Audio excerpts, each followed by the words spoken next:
Hi and welcome to my channel. Today we'll be looking at the Anbernic RG351P.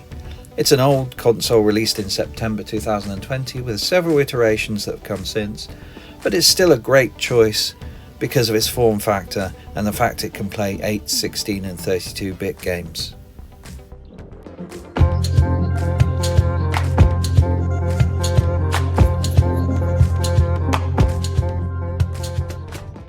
Anbernic have been really popular in the retro handheld gaming market, and this is one of their earlier models.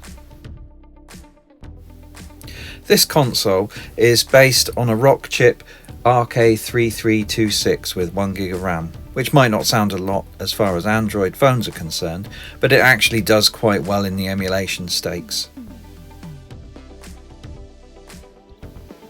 It can run everything from NES to SNES, Mega Drive, all the 8 and 16-bit games, plus it can actually do PlayStation 1 and Dreamcast really well.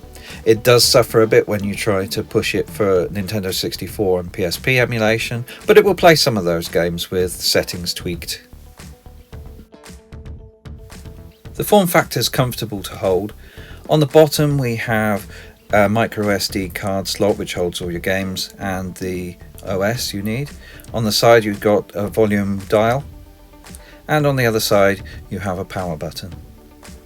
Along the top you've got two USB ports, one USB-C for data and the other USB-C for power, plus a headphone port.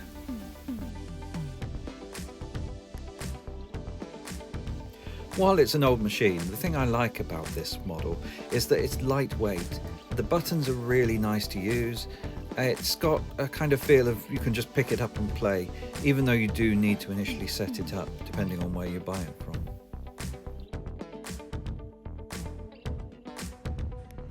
Being an older model, this only has one SD card, while most of the new ones tend to have two. That means you have to put your ROMs and your firmware on the same card. Now, a lot of the time if you're buying this from different sources, you'll find that the one's already set up for you, but most people will recommend that you put your own ROMs on and you upgrade the firmware to something like Jealous, which is a fantastic Linux firmware that gives you much more compatibility and much more performance from the machine. So should you buy the 351P? Well, it's an old machine, and if you can find it cheap, then certainly. I would recommend looking, if you're in the UK, under £60. It's a nice little thing to put in your pocket because it's lightweight, it's small, but it's got a good screen that shows a clear picture for anything that you're looking for from 8 and 16-bit games, and the PlayStation and some Dreamcast games. So it's a kind of one-size-fits-all machine.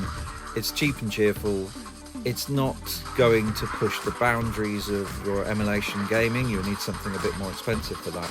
But I think it hits the current price point about right.